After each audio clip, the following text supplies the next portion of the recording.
Hello everyone, welcome to the Redmen TV. It is the Redmen Originals Podcast. I'm joined today by Ste Hoare, by Chloe Bloxam and by Dan Clubbe for this one. Got an action-packed, well not really action-packed, we've got a lot to talk about today. We're going to go around the news roundup first of all, and in part two we're going to continue last week's game where we selected our starting 11 for week one of the season, but this time we've given us a few signings to be made as well. Before we get into it too much though, our tickets for Redmen TV live in Dundee are fully on sale now. We're live in Dundee. It's the New Era tour. We've ripped off the back of something. Have a guess what that is. You can get your tickets at skiddle.com if you just search the Redmen TV. We'll be in Duck Slattery's on the 10th of October 2024. So now that we've got that out the way, let's talk Liverpool news. I'll start with you, Dan, for a change. Adrien isn't looking likely to be at Liverpool next season. It looks like he's off to Real Betis. Yeah, back to Real Betis, as the case is in this instance. And it's a difficult one, really. Can't really begrudge him that return, that move, I guess, because Liverpool were offering him what essentially on the face of it looks like it was just a continued role as Liverpool's third choice goalkeeper, with the likelihood of ever actually seeing any minutes very, very small. So if Real Betis are offering the second choice goalkeeper with some goalkeeping coaching duties involved as well, which is what it looks like, and again it's back home, it's Spain, of course, he's been there before, I don't really blame him in a way, I guess. So it opens up a bit of a problem for Liverpool, really, a bit of a headache, one that could potentially just be solved by promoting Jaros to third choice stopper. That's kind of how I see it. But then on the back of that, you know, depending on what happens with Keller, his future's very much up in the air still. So yeah, potential problem. But again, a lot of people, when Liverpool offered a new deal to Adrien, were questioning why we did that. And I know a lot of people immediately look at the third choice goalkeeper slot as being just make it a homegrown guy, make it somebody old. Obviously, Andy Lonergan did that in the past for us. So yeah, difficult one, complicated one.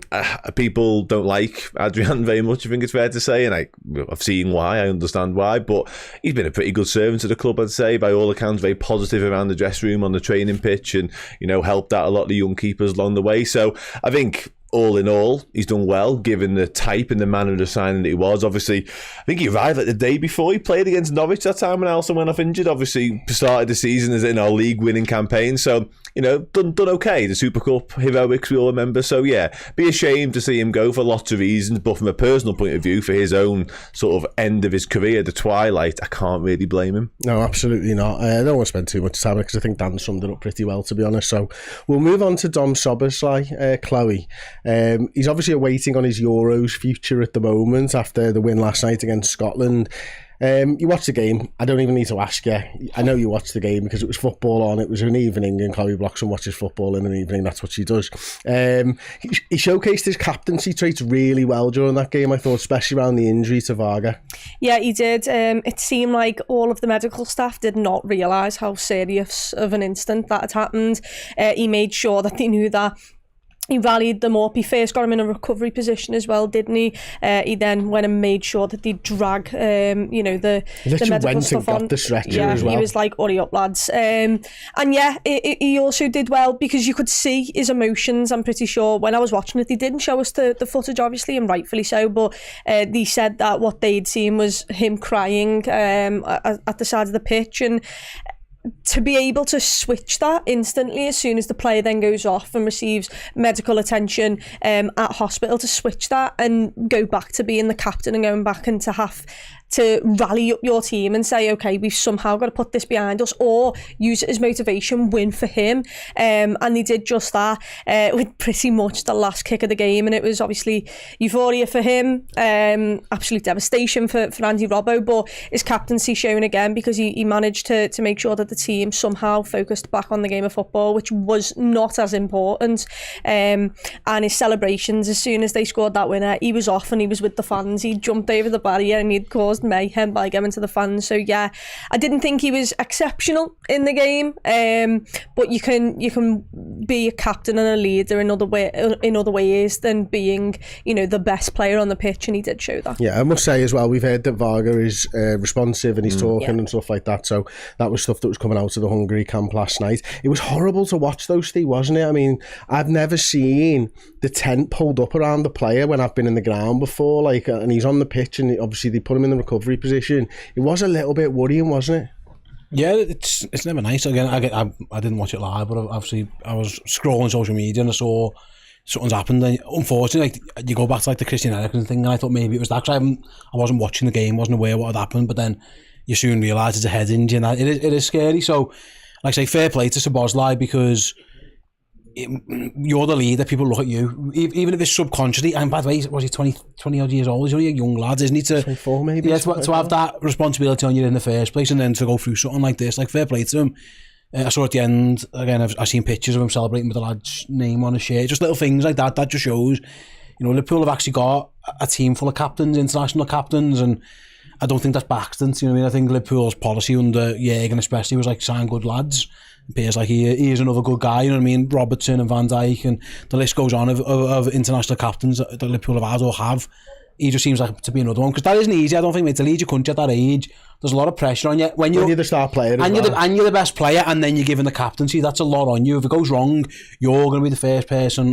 Quite often, people point at. So yeah, fair play to him. No, also, the way he still had time to recognise that Robbo was in a bit of devastation as well, and consoled him, which you can kind of forget in the moment of who you're facing, and you can kind of revel in the absolute scenes of their fans and everything. But instead, he went and consoled Andy Robbo, who obviously is captain of Scotland, and very much in his press in his conference afterwards was like, we've let the Scotland fans down, and they're not the first Scotland side to do that, to be fair, are they? I don't think there's many that have. They haven't qualified out of a group for years and years and years. Well, they've never done it ever out of an official. With Dalglish, with Souness, with all of these players that they've had over the years, they've never done it. The pantheon of great footballers they've had, you'd imagine they should have done that by now, absolutely. But it tends to be individuals as opposed to great teams, it feels like a lot of time with Scotland, and I guess this is similar right now. But yeah, I'm quite surprised in the manner with which they've gone out of the tournament, I must admit. I mean,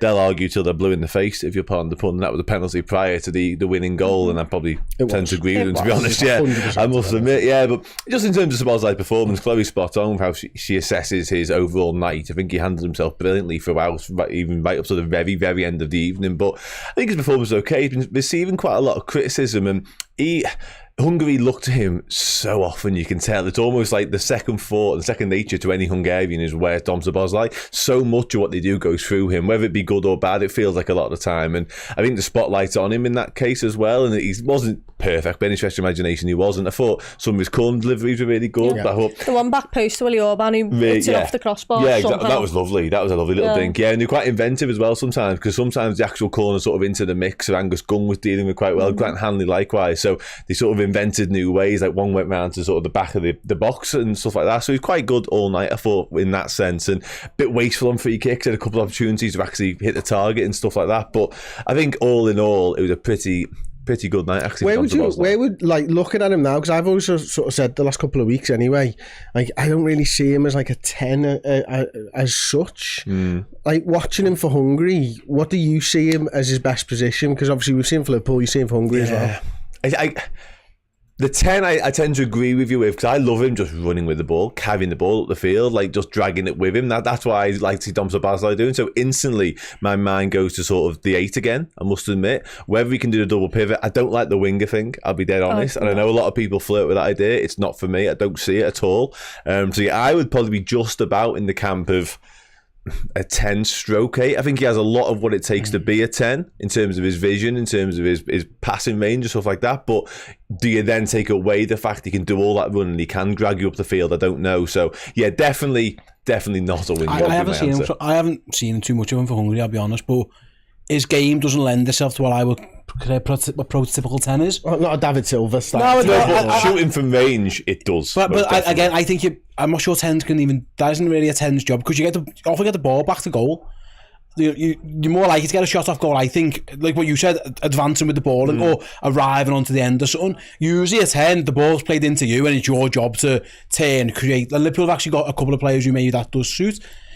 I think if you play them there, and again, it might be wrong and I might be completely off on this, but I think one of the most impressive things about Szoboszlai is his athleticism and his power and his his nature of his ability in that regard. And I think as a 10, you might lose that. Yeah, I agree. I think that's why maybe there was talk about putting him on the wing, because at least out there he has got space and stuff to drive into. I'm with you. I don't know if I'm completely for it, but his delivery is excellent. You want him central, fantastic. I think. You need him looking at the goal post. I'd rather him off to the left if I was going to edge him anywhere. I think his best position... Put in on that right. I think his best position is one of those two number 8s. I think where we saw him at the start of last year, he was excellent. I know it fades away. Listen, I'm the one who sort of brought it to the table that I don't think he's a 10, but I think Liverpool's best 10 was Steven Gerrard, who had all of the traits that Dom Szoboszlai has. A lot more, by the way. Yeah. But like physically, almost exactly the same player. That was a counter-attacking team last year. He was great in the 10. He linked up brilliantly with Torres, didn't he? You know, he got the goals, he got the assists and stuff like that. And I'm the one saying I don't really think Dom Szoboszlai is a 10, but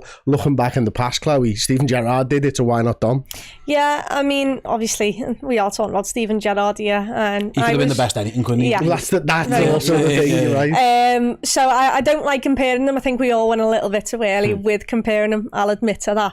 It was the excitement of the moment when he popped up on the scene and you were like, wow. Like, even his celebrations were like Steven Gerrard's. What I will say is he struggled towards the end of last season, but, you know, the start of the season, you can see, you know, an unbelievable player there. I'd like to see what he can do in a 10, because I just think with the ball at his feet, and I've seen this in the qualifying for Hungary specifically, when he's in really tight spaces, he's so quick with his feet to get out of those areas.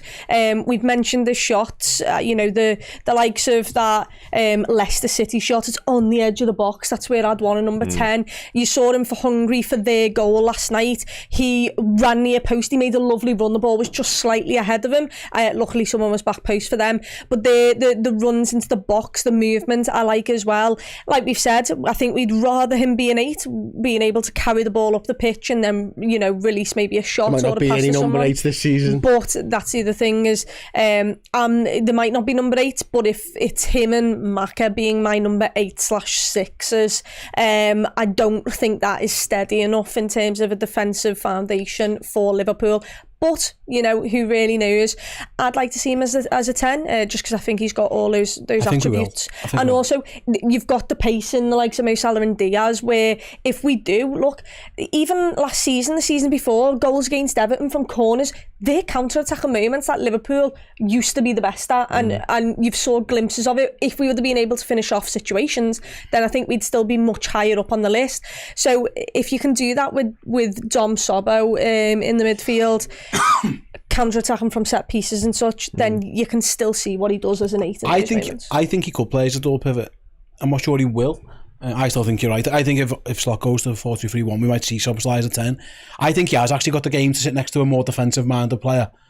The issue is he as good as other people? Is he as good as other people Liverpool have got? Maybe not, but I think he's got the athleticism, the passing ability, the dynamism. I think he can do it. I think you waste him in him. Well, that's my worry, that you're wasting 2 of our most technically gifted footballers and putting them in what is too defensive and minded a role. That's the thing. I agree with that. They're not going to be backs to the wall. You're dealing with barrage after barrage. You'd hope not anyway. But to have that non-second nature of being defensive minded is a problem, and neither of them have that. In my opinion, I also think I think it's more important that you read the game more in this Liverpool side when you do have a lot of the ball, because it means that you've got to be fully concentrated and read your positioning of where you need to be for counter-attacks and things like that. I do agree, sorry to interrupt you, but it's a different. It's completely different now. We don't know. Arne Slot, we're so ingrained, all of us, and I think we're all going to have to get our heads around this of it's not Klopp's Liverpool anymore. Yeah. Arne Slot was quick to say this in his first interview the other day. It'll be similar, but it's not the same. Like, I am going to do things differently. What he asks different players in different positions who could be different. I think there is a world where he says to an Endo or McAllister, you sit, and the fella next to you goes, and you're going to have to just deal with that yourself. And in that regard, I think Liverpool have got plenty of players who can do that. I going back to Szoboszlai, I think the injury really hurt him, and I think we all sometimes underestimate how hard the Premier League is as well, and the relentless nature of it, because he was good, but we saw, like, he was running everywhere, wasn't he? He was playing every game. He never got subbed off. He was doing the most, Well, when we were getting players sent off and stuff, he was dropping in to a 2-man midfield anyway. And then he burnt out, and we shouldn't be surprised. I think any doubts over him I think you can easily talk away. I've got no real concerns about him. I think what we saw at the start of the season is a true reflection of who he is and what he is. You're right, though. Liverpool actually, I'm going to speak about it in the second half. There's a lot of players, actually, it's hard to nail down what exactly their best role will be in if Arne Slot carries on the formation. So, and he's definitely one of them. He's certainly good enough to be on the pitch somewhere, but the manager's got to find the right role for him. I also think in that, though, you know, you mentioned telling Maka to sit and the other 8 to go and, you know, go on a little adventure, like we'd say with Joel Matip. I think you're wasting the talent of Alexis McAllister. I want someone more defensive there, because Alexis McAllister was the one that carried us through the entire second half of that season. The one that popped up with big assists, with big goals, and the one where when you saw him in an 8 where he had Wataru Endo sat next to him and he was given the licence and the freedom to go forward, it was, wow, what a player we've got on our hands. If you're telling Maka, lad, you've got to be more of a 6, you can't do, I think you're missing so much of Maka. That's where it comes back to the formation and what Steve was saying about Slot and everything else, because the players that we've got are better suited than to the formation that we've played. It's obvious. Jürgen built the squad with the formation in mind. It just so happens that the biggest piece of the puzzle that we're missing is the 6. To be able to free those players to do what they're supposed to do. Yeah, absolutely. I mean, we're all talking as if it's a foregone conclusion it's going to be 4-2-3-1 because we all envisaged it will be, but it might not be. He could come in and sort of pick up where Klopp left off and have it as a 4-3-3. And I think it's interesting how I think a conventional 4-2-3-1 I don't think suits Szoboszlai and McAllister in the double pivot personally, because you are demanding a lot of them both defensively. I think I agree with Chloe's point about McAllister and him being more in essence with the 10 on his back, he could be the answer to number 10 conversation. I think if all was equal and you had 2 brilliant midfielders to play behind, McAllister's the 10. But I think he, for me, I've always put him alongside Bajcetic in our sort of predictions, because I think the games are so suited to that. Exactly, But you are right on the 6 point, by the way. I mean, I wonder if Liverpool had, say we had Fabinho of 18 months ago or 2 years ago, however you want to sort of calculate it, say we still own that world class, you know, top of the pile, best in gold standard DM.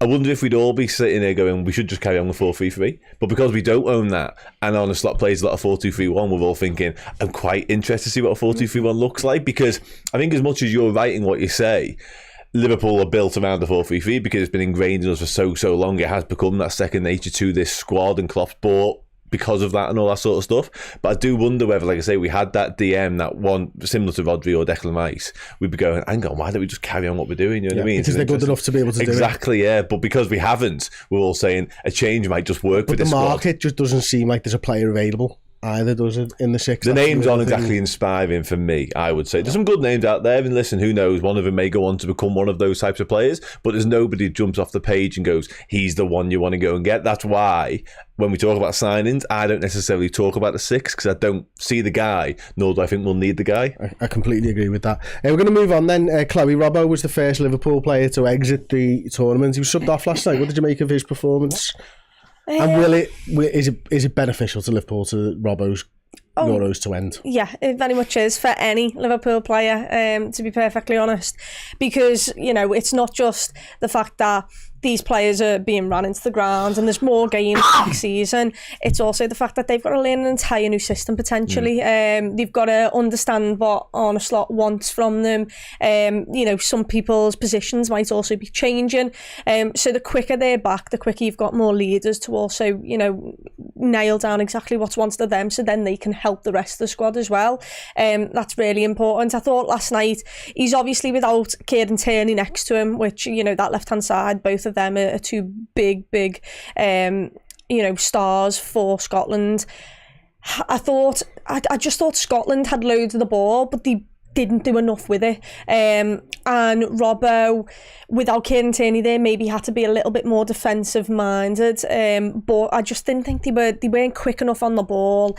And it was really, you know, quite flat from Scotland, to be perfectly honest. And Hungary were very, very sound with them just having the ball inside, trying to break us down. We all know that Robbo was the best part would be his crossing aspects, but I don't really think they got into many places where he could whip a ball into Shea Adams. There wasn't enough people in the box, and actually when he came off, you know, they have their biggest chance with Armstrong. So it's one of them. He looked like when he was coming off the pitch, he was hobbling slightly. He might have just had cramp or something like that. But yeah, devastation for him. But once again, look, I say he's just a left back, knowing full well that Trent Alexander-Arnold is a full back, and he influences the game so much. But I think there is not, like you said, there's some stars, but there's not enough good players on that. It's never great if your left back's your best player, is it? No. I'm not sure he is either. Him and John McGinn. I was going to say John They're McGinn, both good players, but I suppose, Chris, John McGinn was crap all 3 games as well, though. So. I think your point before about getting him back for pre-season, not only for him, which is brilliant, as it stands, there's going to be a very, very young Liverpool side that starts pre-season. It won't be the worst thing to have someone like Andy Robbo driving the standards, and hopefully Szobo back as well. Yeah, potentially. Yeah, so who knows? There's a chance I still think it looks like they'll probably get through, but maybe one more game, because there's about 10 games that have to go all different ways for them to go in. They're waiting on about 10 teams, aren't they, to get in? I think a lot of it depends on like real shite teams having to win. So they probably might get through, but he isn't a bad one for Arne Slot, because I'm guessing now if he has a couple of weeks off, 3 weeks off, he's probably there or thereabouts for the very start of pre-season. I think Arne Slot, he won't say this because I know he said it the other day in an interview, like, I hope they all do well, but secretly I don't think he will be he'll be that gutted. I think Andy Robbo's a really good one. He probably cares about Holland or the Netherlands, and that's about it, really, doesn't he? So I think he'll do well, and I think he'll do Robbo some good. Actually, he has been very, even yesterday, like I say, I didn't watch it, but going another potential injury, he's been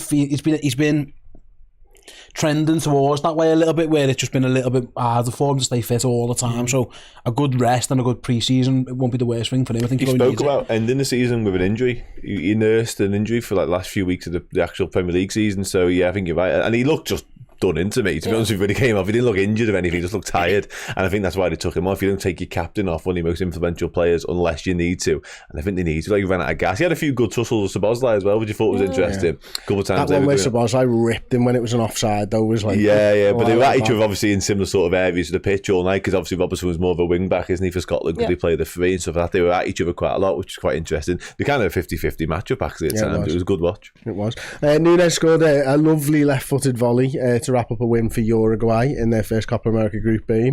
It was a lovely left-footed volley, actually. Very, I want to say not Nunez, but I think when something just falls to him and he hits it, that might be Nunez.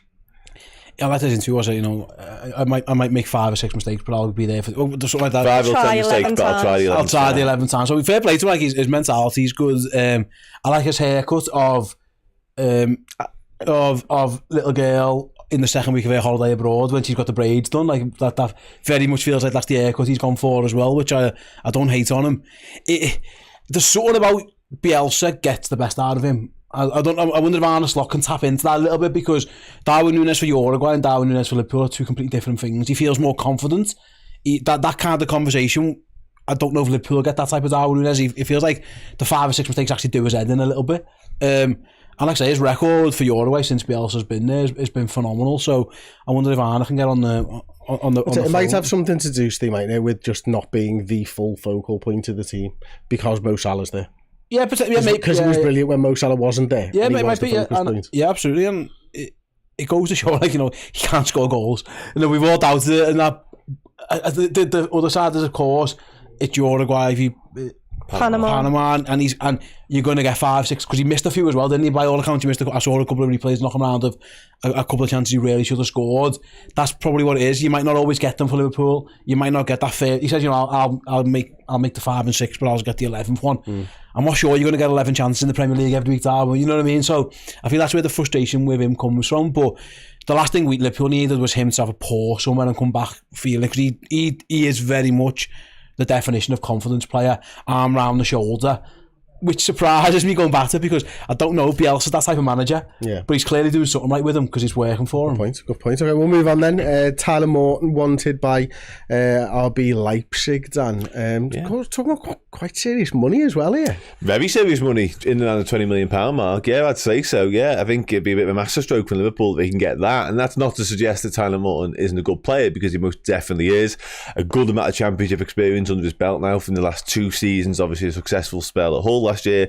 Blackburn beforehand spoke very highly of at both clubs, actually. So, yeah, I think me and Steve spoke about this before briefly on the news show. I think it's about time, I would say, for Tyler Morton in terms of Liverpool career that he did get that permanent move away. And listen, if he was sat here in 5-6 weeks' time, he's got another loan, maybe somewhere in Europe. He's going to get some European, some Champions League, some Europa League experience under his belt.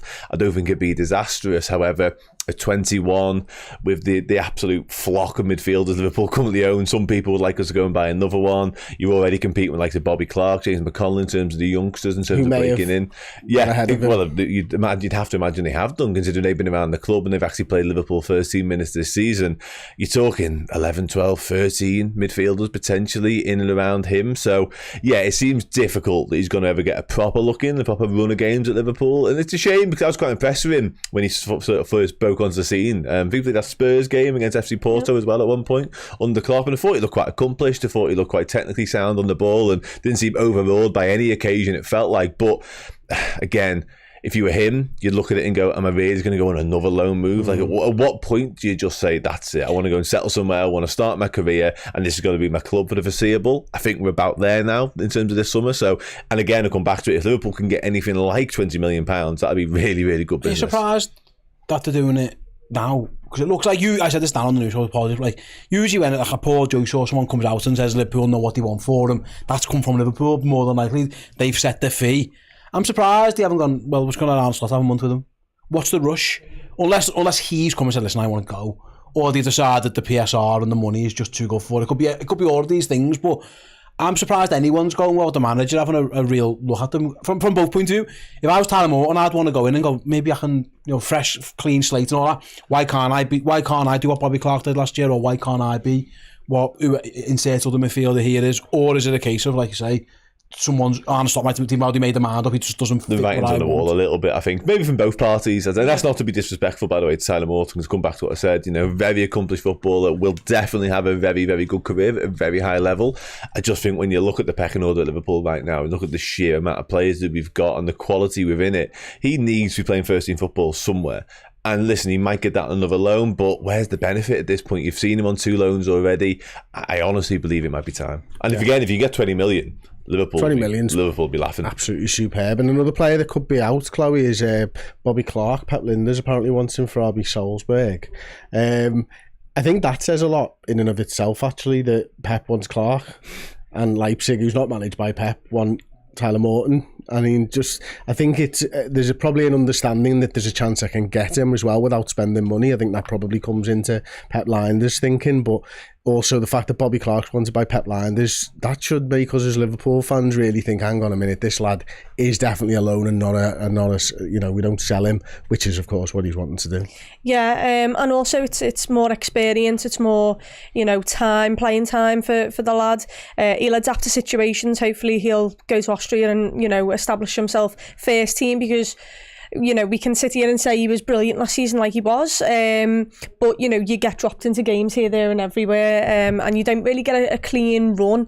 He was used in the Premier League, I think 5 times it was, which is really, really good for his age, to go to Austria and potentially be one of their best players, and still continue to work under Pep Lijnders, who's had such an effect on our academy, and obviously Vitor Matos as well. It seems great from our perspective in terms of just continuing his development. It seems like a no-brainer, and hopefully he can be able to go out there, get more experience, improve as a player, improve as a person, and that the kind of building blocks that the youth academy has put in place, like the no phones and everything like that, you'd imagine that Pep Lijnders and Vitor Matos have a big say in that as well, and will try and implement that in their squad as well at Salzburg. So yeah, that seems like it makes a lot of sense, and we should all be happy that Pep Lijnders is looking to develop him for us as well. Absolutely. Okay, well there you go, that's been the news sort of rounded up.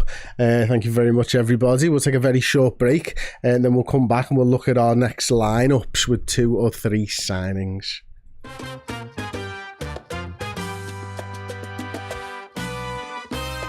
You could see he had ability, definitely. The most skillful number 9 Liverpool have ever had. He was part of one of the greatest teams Liverpool have ever put together. A legend forever. Gives everything for the fans and everything for the club. Everyone to a person said, I love Bobby Firmino. Great example of hard work, of dedication on and off the pitch. He's one of them players, he does a lot of things for the team that goes unnoticed. He's world class. Já no CRB ele já era visto como uma promessa, mas ele decidiu ir para o futebol da Alemanha. Hat Hoffenheim als das gesehen, was es ist, ein Ausbildungsverein, ein kleiner Verein, der für ihn den nächsten Schritt ermöglicht für die Seleção, für einen größeren Verein. I knew sooner or later he will leave the club because he was definitely in for something bigger. You know, you fly across the world and all of a sudden we're signing this deal that would become incredible for the team. Firmino had a quiet start at Liverpool. When Jurgen first came in and seeing people don't realise how good he is. The confidence was there, he knew the manager backed him, trusted him. Bobby was the key that made that team work so well. Champions League, European Super Cup, Club World Cup, Premier League in the space of 13 months. He was right at the heart of everything. Part of the team that brought the title back. That team will never be forgotten. I'm going to be telling my kids and my grandkids about what Bobby Firmino did at Liverpool Football Club. He'd be a big miss for everyone.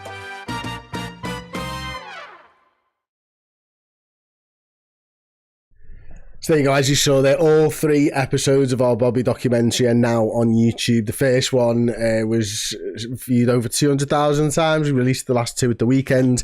Absolutely piss poor views. So go over there, give it a watch. It's absolutely superb, Joe. And a lot of other people worked tirelessly for a long time to put together the definitive Bobby Firmino documentary, in my opinion. Right, we're going to go on to our teams. A couple of rules that were laid down for this game. It is a game, everybody. It's a game, okay.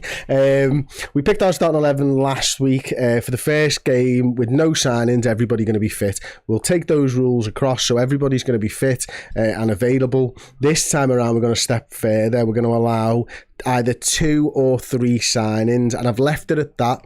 It's either what you want, what you think might happen. It could be a little bit of a mix of both.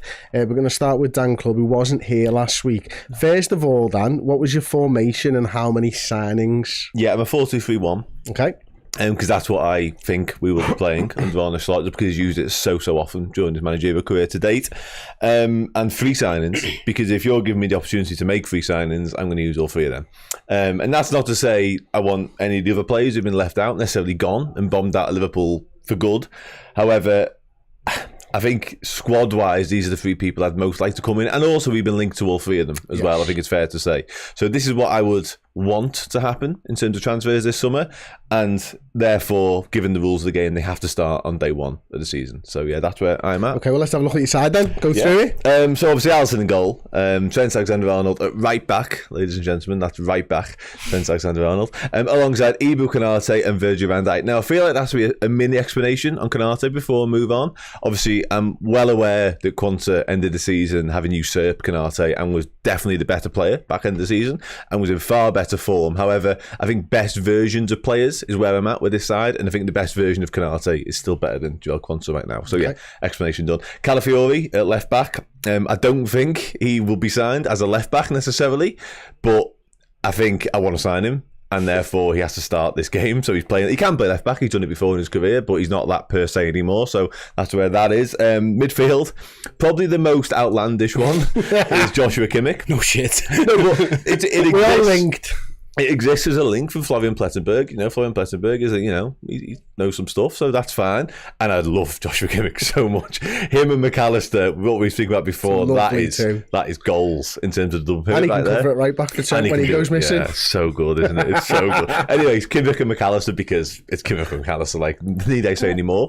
A 3 in behind my front man of Mo Salah. Dom Szoboszlai. Now, that was probably the trickiest sort of head question conversation that I had, because I'm so in on Harvey Elliott being our 10, but I come back to what I said about Konate in a similar way. I think the best version of Szoboszlai and everything he has to offer still gets in ahead of Harvey Elliott, and that feels really unfair, but that's where I'm at.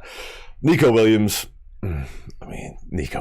like, unbelievable talent. The ceiling's so high. He's got the world at his feet, it feels like. We spoke a lot about his release clause in recent days. If Liverpool were to make that happen, I'd be over the moon. And that is probably the one of all of these whereby I could see and I would be comfortable with us selling the player that normally plays there. And I love Cody Gakpo, he's not going anywhere. I love Diogo Jota, not going anywhere, but I'd be Nico Williams over them in that position. And finally, Probably the one that raises the most eyebrows, I think, Darwin Nunez. Kimmich in midfield. I'll be honest, I think Kimmich. Okay, well, a similar amount of eyebrows. No, I'd say considerably more. Considerably more eyebrows. Okay, so some eyebrows are raised when it comes to Darwin Nunez. I just think, and I've said it before with Arne Slot, I think Arne Slot getting his hands on Darwin Nunez could really work. We could unearth something magical. He's clearly got nigh on everything it takes to be an elite level striker. And I come back to what I said about Canate and Szoboszlai. The best version of Darwin Nunez in that side, with Szoboszlai threading balls through, McAllister in behind as well, doing what he does. There's something in that for me. And I love Diogo Jota, and Diogo Jota will remain a constant in and out of that side, in and out of that squad all year round. But I think Darwin Nunez at his very, very best will be unbelievable in that team. Pick it apart, Chloe. That? Yeah. Okay, well... Chloe's going to pick everybody's side apart from her own, by the way. Yes, I am. For fairness. Yeah, Calafiori I do like. He might be in my team. He might not be playing left back though, just because I don't think that I picked it on the biggest. Yeah, that's fine. I don't mind that. Kimmich, love as a footballer. How old's he now? 29. Yeah, that'd worry me slightly, I won't lie. 29. You'd still do it though, wouldn't you? No, yeah, I'd still do it, 100%. 100%. But I just wouldn't see that happening. Okay. But I liked it. I understand this is just what you want. It's not going to happen. Nico Williams, I am fully on board with that. I think he's sensational. How Diogo Jota is not in your team, I just don't understand. That is the only thing I'd say. Okay. Some eyebrows raised then? Very much with so. Darwin Nunez as well, didn't you? Chloe's eyebrows probably the best eyebrows as well. Not just any eyebrows raised. Comfortably. Some fantastic eyebrows. I mean, I don't even enter the conversation for eyebrows, to be fair. I think it's one of the things that I'm lacking as a human being. You can't, especially with that red sunburn. I know, it's bad, isn't it? Do you want to see how bad it is? Done dirty there. Done you dirty there. Squishy. Oh, look at that bad boy. That's a day in the park for a lobster. For those watching. That is tough, isn't it? It's painful as well. Did you enjoy Sefton Park though? I did enjoy Africa. Yeah, it was brilliant. It was good fun. Good day out. It's a cracking day out every single year. Right, Chloe, we're going to go on to your side first. How many signings did you make? 2, because I got told 2. The 3 didn't exist to me when I got told. There was a lot of different rules at play, because I might have done. Did I get it right, by the way? Yeah, you got it right. You came out and said the words 2 signings to me, so I just didn't look at the agenda at the top. Anyway, my 2 signings. I went with Trent at right back, which obviously, you know, it feels like all of us are on the same board with that one. I did sign Calafiori. However, I looked at the back 4 and thought the biggest upgrade for me in that position was the right centre half, and Calafiori can do that. You can play both centre back positions, so I put him there. I understand he's left footed on the right hand side. However, you know, the switch of play to Williams up top here is, I'm all for that. So yeah, how's he playing that left footed? That's some past that. It's outside the boot stuff. I'll tell you what, I'm going to change the rules. Let Chloe finish, and then Chloe can pick through her side afterwards. Thank you. We have so much time on the ball, just out in front of him, cuts across it, absolutely sound with that. Look, I've tried to get a left-footed centre half in the team. You've got one. You've just put him. Yeah, he's doing great. Don't worry about him. He might score some own goals, but you know what else can I do about that? Sorry. So yeah, I need, once again, like you shoehorned in my left back. I thought Robbo, I couldn't kick him out of the team, so bye-bye to Quansah and Canate. Then my midfield, stuck with Stefan, thought, because I only had 2 signings in my head, didn't upgrade him. I'm okay with that. Who would it have been then in that case? If you knew it was free, I'm guessing it would have been Bajcetic. Yeah. Who would it have been? Look, I didn't think about it, but for age, it wouldn't have been Kimmich. Okay. That's all I could tell you. Ederson's been linked, maybe. No, I don't rate him that much. Anyway, so yeah, didn't sign anyone in midfield. Put Szobo in at cam, very much like you. Sorry, attacking midfield, whatever the hell you like, number 10, whoever it was. Salah's still there. Jota is obviously up top because he is the best goal scorer in the team. And then I also went with Williams because it will never happen because of the wages he is on. However, I would absolutely adore for this signing. I wouldn't rule that out. I wouldn't rule that out. I think if you're paying a fee, which is big, and then you're asking him to go on at least 200 grand a week, it's out of Liverpool. It depends what you call big fee. the release cost like 47 million quid. That's a big fee. Do you think? I'm not sure it is. For 200 grand. And also, £47 million and 200 grand a week minimum. I think a lot. Minimum. I think that's what I think that might be. You're getting incredible talent for the here and now, but also you're getting potentially 5, 6, 7, 8 years. Where are you in 4 elite. years' time with him? I mean, you're talking 500 grand a week. I mean, what are you talking? It's huge. It's insane that he's on this much money so early. That's the market. That's what it's not. Any chance you put Williams in your team? No, Diaz is on 55 grand a week. But that's way below. And that's his first contract, yeah, but it's the market you've just told me. I understand the problem, but I mean, if Dan's signing Kimmich in the DM, I'm having Williams as my left winger. Agreed. Love the lad, think he's class. And yeah, I went with Jota, obviously. That was the only big change of our front foot. Right, what's the problem with your side? Calafiori, obviously, yeah. However, look, he could... look, he's Remember, not... you're pulling it apart now. You're not defending it. Okay. He's left-footed on the right-hand side. And he's about to sign for Juventus. But other than that... Absolutely, in my lovely world. If you can't kick a footy with both feet and you're a professional footballer, something needs sorting out. Okay. So I'm hoping that he's got a 5-star weak foot on FIFA or something is what I'm hoping here. Okay, so Steve, let's go through your side then. You made one signing. Yeah, apparently. Okay, so this is what I think will happen. Okay. I think might happen for the Liverpool start the season. So my one signing is Eze. You think Liverpool are going to sign Eze? I've got a sneaky feeling they might sign Eze. Okay. I think they're going to sell Luis Diaz, and I think they're going to sign Eze. Okay. Yeah. So I've got Alisson. Game, ladies and gentlemen. Yeah, it's just I think it's going to happen. I've got Alisson, Trent, Konate, Van Dijk, Robertson. I've got Endo, McAllister, Salah, Szoboszlai, Eze, Jota. I actually do think they're going to sign Eze. I think with the release clause and the fact that I know everyone keeps telling me it's not going to happen, but I do think Luis Diaz is going to go to Barcelona at some point. They're going to figure out a way to do it. They're about to sell Rafinha. I think I've seen today there's reports around that as well. Yeah, I don't think it is. So I think that's one that we're waiting for. I wouldn't be shocked if that one happened. So in this game, I did sign a couple of extra players, but they're squad players, and so I didn't put them in my 11. Yours is boring. Yours is so less fun. I think they will sign a centre back, but I think it's a young centre back who doesn't get in the team straight away. And I don't think they're going to sign a midfielder.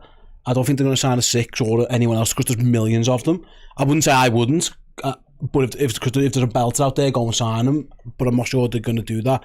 And I think they're going to sign another goalie. Yeah, if I'm honest. But it goes back to Dan's point before. Listen, if I did the other way, like what you want to happen, I think I would try and find an upgrade in the DM. Actually, probably Harvey would be in my team over Szoboszlai as well. Is what I would do as a 10. But I think this expectation that Liverpool are going to do loads and loads of business this summer, I just don't see it at all. Especially for the first team, I think they'll buy a young centre back to back up the fact that they've lost Matip and push everyone along in the pecking order. One and this whoever he is like the 4th choice, and I think they're going to get a backup goalie. But I do think they're going to sell Luis Diaz, and I do think they'll replace him. I wouldn't be shocked if it was Williams. I wouldn't be shocked. I think Liverpool. That's what's going to happen. Just for interest, can we bring up Steve's team from last week? Is that all right, Aaron? This is what I would do. Obviously, Endo McAllister were put the wrong way around last week, and we've still not rectified that mistake. Steve's changed from a 4-3-3 formation to a 4-2-3-1 with his one signing. No, again, that's what I would do. And what else is different from last week? Is there anything else different? No, everything's it's basically it's Elliot and Elliot's in my team for Szobo, because I think I will play 4-3-3. I'm with you, what you said earlier. I think the squad is made for it, but I think the manager's going to change it to 4-2-3-1. And I think he'd give Szoboszlai a game over Elliot. Elliot's he's a bit like I thought he's one of these players where he's not fashionable, and I could see a new manager getting really enamoured by Szoboszlai, and I understand it because he's probably I mentioned all his traits earlier in the first half of the show. I think Harvey Elliott's a genius, and I think I will get him in my team as often as I can, but I'm not sure that's going to happen. On the Diaz thing, I do think he's going to be sold, and I can see Liverpool going English, release clause, Premier League experience, all that kind of stuff with Eze. I know Palace are losing Elise, and they'll be devastated, but they've got release clauses, so tough shit. And if they don't get him this year, he will go somewhere else. Yeah. And I think he's that good that I think he'd pull the ball. I think if you said to me, sell Luis Diaz for 60 million and buy Eze for 60 million same price, I'd bite your hand off. Absolutely bite your hand off. Chloe, what's wrong with this team then? With the signing with Eze? Did it have... That was his one signing, to be fair. Okay, We'll bring it back up for you. So, Wataru Endo is not going to win you a Premier League title. I don't think Stefan Bajcetic at this moment is going to do that either, though. And I kept him there. The rest of it I'm quite alright with, to be perfectly honest. Yeah, like him, I'd rather Williams. You've got Jota up top, obviously. You had the brain there. I had him scores, yeah. Stray bullets flying everywhere at the moment. So yeah. Good luck for half an hour with Diogo Jota. First game of the season. Not second game, it's Nunez. I love you, Diogo. I got told everyone was fit, so in my little game. I'm making Hayward the sunshines. Really, it's a fantasy, isn't it? Everyone's fit, do you, mate? Sorry, you'd take Williams over Eze? Yeah. Okay, would you? I'm just more excited by... I like them both, but I think Williams will probably go and have a better career, but I do like the fact that Eze's played in England. Yeah, he's also English. Yeah. I think he's brilliant. I think he's really good. He's superb. I think he's absolutely fantastic, and I could see him fitting like a glove. His weight could be a lot less. So just on your, I can't get Wataru Endo in a double pivot. No, I can't. Again, I really like Wataru Endo. I thought he did a brilliant job last season in what was sort of unexpected circumstances. I think it's fair to say a bit of a last minute call to come and do the job for us in the Premier League, and I think he did it, and so I think he was superb. Certainly in certain games he went above and beyond what I expected. I thought he might just be the sort of ball hawk who won the ball back and give it. He had so much more than that, chipped in with goals on the way as well. A big butt coming. I just think there's limitations to what he can offer, and I think if you're playing with a double pivot like I expect us to be, I don't know what he's bringing into that particular party. I see. I would like an upgrade in midfield. I just don't think that. Again, I went off what I think is going to happen. I just don't see, having invested in 4 midfielders last summer, they're going to go again this year. I just don't see it happening. I think it'll be the same. You mentioned before about when we had the Tyler Morton conversation, how many options Liverpool have got in midfield. I just don't see a world where they do it. He spoke about it today, actually, interesting.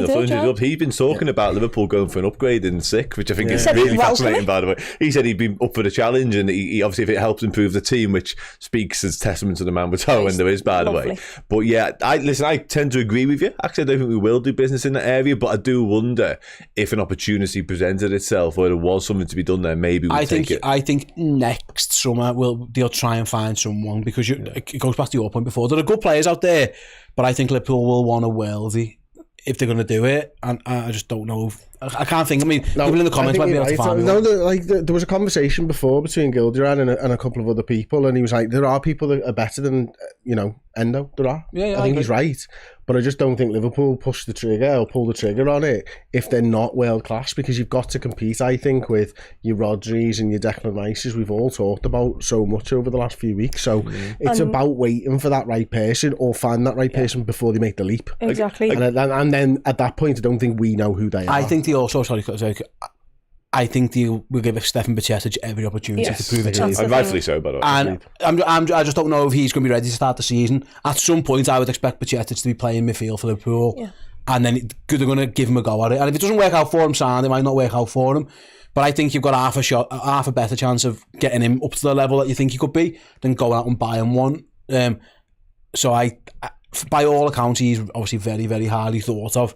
He's another leaving present that Jürgen left and the academy have done really well with. So I think they'll give him every opportunity. That was just day one of the season. I wouldn't expect that team to end the season. I do expect Bajcetic to get a run in the side and see what he can do. And I'm excited by that. I think what we saw in 2 seasons ago now, when he was one of the only good players we had for a little stretch of time there, and the fact that now he looks like he definitely has. He's grown. He's a bit more physical and strong. I'm interested to see how he goes. So I think Liverpool are going to have a real good look at Bajcetic before they make their mind up on him. Absolutely. Okay, well, we're going to bring my team up from last week first, if you don't mind, please, Aaron, because I've remembered now. Alisson in goal, Trent, Kanate, although I wouldn't be bothered if it was Kwanzaa, Van Dijk, Robertson. I've gone McAllister and Bajcetic.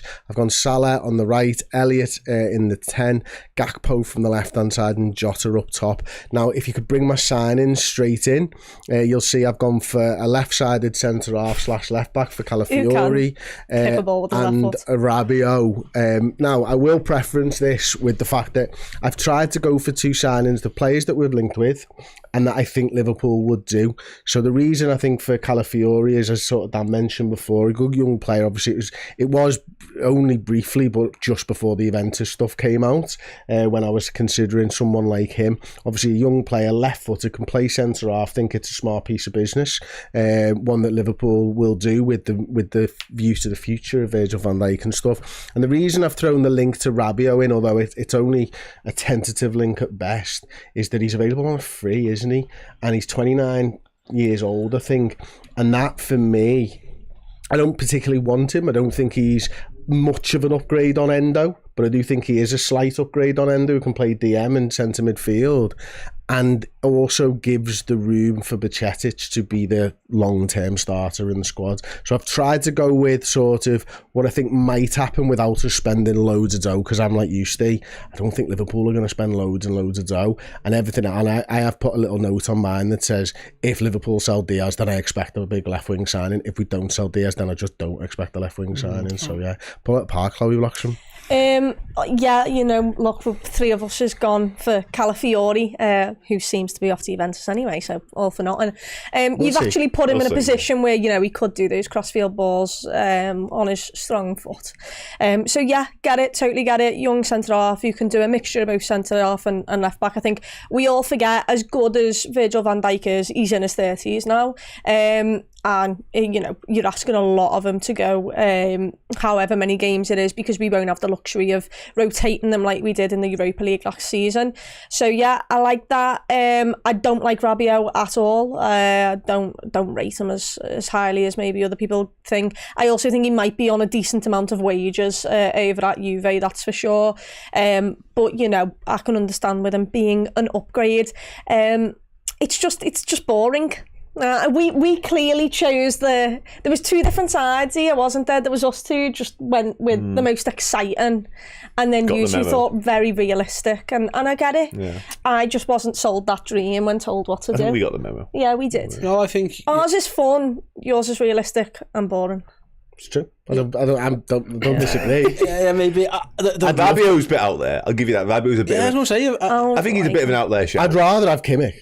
Well, I'm going to ask you that question. But then you've got to pay dough for Kimmich. Well, I'm going to say a free Rabiot or a £30 million to use a Thiago yardstick. £30 million, it's Kimmich.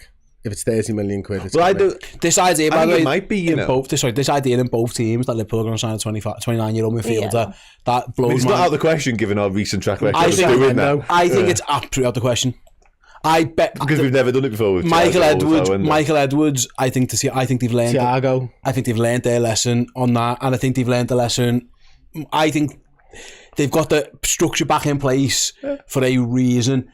I think that them days are gone, man. It could be a once bit twice, right? It bit them in the arse of Thiago. Oh, let's go to a team who let's get this lad who Bayern Munich will let him go for some reason. No, even though he's brilliant. I think they've learned. Sounds like it's his Bayern Munich decision. Sounds like it's his decision. If he's pushing a little angle in for a move, I just don't see them doing it. I'd love Liverpool to sign Kimmich. I would like a lot of pace, no matter what this exercise has shown me, though, more than anything, is that the links aren't strong for any player yet. Still, the only one, and rightfully so. 24th of June. Well, and that's Liverpool are interested. It's not Liverpool going to get anywhere near to fucking sign him. By the reports from Real Madrid, they don't have the money to sign him this year. Oh, shock! It's what I said 2 weeks ago. He's going to go next season when his contract runs out. We all knew that, like, you know what I mean. Yeah. Liverpool obviously interested in Lenny Yoro, but I don't think it's going to happen. No one thinks it's going to happen. No one's even put him in the side because no one's thinking that he's going to be end up. Because we're picking Real Madrid's team for next. Well, exactly, yeah. And then I think the other thing is, from all the players that have been linked, nothing's strong. Like, we just don't know. We're just going to have to sit on our hands and wait a little bit now, unfortunately. And, you know, it's all similar. It's all Trent Alexander-Arnold at right back, which, again, after all the talk of all season about him being a centre midfielder, the four of us here have picked Trent at right back. When Peter Kenny-Jones was here last week, he picked Trent Alexander-Arnold at right back. It looks like Liverpool fans, at least the ones that I know, are all thinking Trent at right back. There are a few consistents, but when it comes to transfer window, I don't think anyone really has a fucking Scooby-Doo right now. No, and that's because, again, you're right. We only hear from the manager the other day, so we've got no idea his system, his shape, who he likes. He might have looked at that squad and said to Michael Edwards and Richard Hughes, ego. We just don't know how ruthless Arne Slot is, or who he likes and what he doesn't. We know by all accounts they're going to stick with Darwin Nunez. that's about it, really, in terms of anything concrete. It looks like, obviously, the Salah situation looks like he's going to stay. That's a mutual thing between everybody. But there's a Virgil van Dijk contract to do, there's a Trent contract to do. They're going to take big wages as well, you know what I mean? That's something that you need to consider in this. You know, Kostas, the goalkeepers, there's a lot of moving parts here. And I do think you're right, we're going to have to be a little bit patient until the start of July, where you're going to really start seeing things. Like, I think there's something in, I know David Lynch reported this the other day, didn't he? Like, Liverpool have been quick to shut down certain stories and not commented, or kind of kept the other ones, kept the powder dry. And I wonder if those players who they're keeping the powder dry on, I think he mentioned Brian Mbeumo, for example, as one of them, who they just didn't categorically rule out straight away. I think Liverpool are very much going to have a run at him, but he's not starting day one. Equally, is he? Well, again, it's also just to be honest, it might be it's not exciting. It's not exciting. Yeah, it's not boring, Kelly, isn't it? It's boring. It's not as fun. I get it, and I do understand it. I think, like I say, we do the shows and stuff, and we keep up to date with things. And I think there's obviously, well, the manager himself said, or head coach, we have been talking about recruitment for weeks. Now, some of that was his staff, but some of that is player related as well. So things are obviously happening behind the scenes, as you can tell with the Lenny Yoro situation. They reached out to his agents, and they're the ones who declared an interest. Liverpool, it just happened. They got usurped, it looks like, by Real Madrid. So you are right. They got usurped before we were interested. Yeah, It was at the friggin' Champions League final, for goodness sake. I mean, what are you even bothering, wasting your breath for? It just makes you look bad. Maybe, but it's also a case of, like you said before, Madrid haven't got the dough, and how desperate are Lille to cash in, all those kinds of stuff. So Liverpool are clearly doing their work.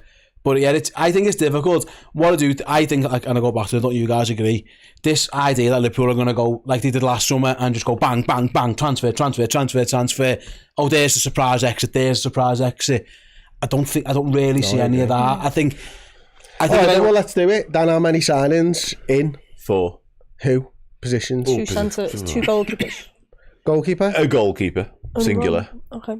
A forward, a centre half who can play left back, and that's 3. And then, I think we'll do something in midfield. No, 2 forwards, nothing in midfield. 2 forwards? Yeah. How many are you selling?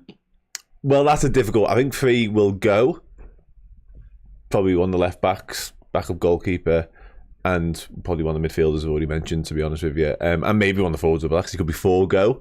But I think I wouldn't rule out surprise exits, because it's impossible to rule out surprise exits.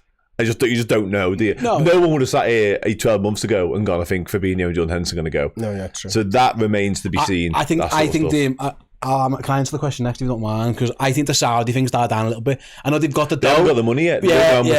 James Pearce told me they haven't been allocated their funds yet. So if they also get allocated 300 million each, who knows? Man City haven't been allocated their funds yet. I still think there's more alarm bells of players going. But you are right, there might be a number where people go. I think Liverpool will sign a goalkeeper, a defender and a forward, and I think they'll sell a goalkeeper, a defender and a forward again. I think Kostas goes, I think Kelleher goes, and I think Diaz goes. And it's almost like for like. Now I understand we've also lost Thiago, we've also lost Matip, but they didn't feature anyway, and I think other players in the squad will step up into those roles anyway. Some of the younger players. So I think it'll be a case of 3 in, 3 out, but 2 of those outs are literally backups. But I go back to the Diaz thing. I think if it wasn't happening, I think it'd have been categorically shut down by now. And the fact it hasn't really makes me think that there's probably something interesting. Chloe, what about you? I think we'll sign a goalkeeper and a centre half, and that is it. I think that is boring. It's brutal, innit? I think we keep Diaz because I don't see anyone coming in for him for 70 mil. And I think Liverpool will want to make a profit on him. He's still only 27. You're going into your peak years. And also you've got to look at who's available for that price who could instantly improve Liverpool's squad. And I bet there is a couple, but they will not be cheap. Centre half mainly because Kanata, you're not going to get a full season out of him. It's that simple. You're going to have to throw Quansah in at the deep end, and I don't think Liverpool will want to do that. Joe Gomez becomes my full-back because Kostas is going, and I think Kelleher will go. As for midfield, I think you'll see a couple of loans for the youngsters. Aside from that, I think that's all Liverpool will do. I would love them to sign a forward as well, but there's just something that tells me that Liverpool just I'm don't go it's all pretty out. similar, to be honest. I think a goalkeeper, because I think Kelleher's going to go, I think Costas is going to go, so I think a left-sided centre-back / left-back to fill that space. I don't think a bid will come in for Diaz, but I do think if a bid comes in, then they will sell him, and then they'll replace him with a forward. But I'd go 2 in, 2 out in those positions pretty much. So yeah, it promises to be, it feels like it's going to be a quiet summer, but yeah, you never know, do you? That's the thing with all of this. And also, I think it's worth mentioning, like, I know, to be fair, Arne Slot was quite bullish the other day. He's like, you know, he didn't temper expectations. He was like, I want to get more than 82 points. Like, almost, you know, I want to compete with Arsenal and City straight away. Fantastic. But I remember Jürgen, a bit different with Clubbe, I understand he comes in October. That 1st January, we were all desperate. Go and do something. He was like, let me just wait and see what I've got. And then the next summer, he'd been a bit more careful with it, and he'd identified his Manes and his Wijnaldums and stuff like that. Because of how disjointed this summer is, and when Slot's going to get his players back, and when you could make the signings, I think this idea that they're going to just be bang, bang, bang straight away, it just doesn't ring true. No, it doesn't. Can I say 3 out? Sorry, I forgot Tyler Morton. I think he'll go. Oh, yeah, of course, yeah, fair play. Oh, yeah, I should have mentioned him, but yeah. Okay, well, there we go. That's been the podcast for this week. Thank you very much, everybody. We're going to go over to Redmen Plus and do the bias transfer podcast, looking at all of the news around the Premier League and all of the transfers that all of our rivals will be making. So join us over there, redmenplus.com. Thank you very much for watching. Thank you for listening. We'll see you next time. Ta-ra.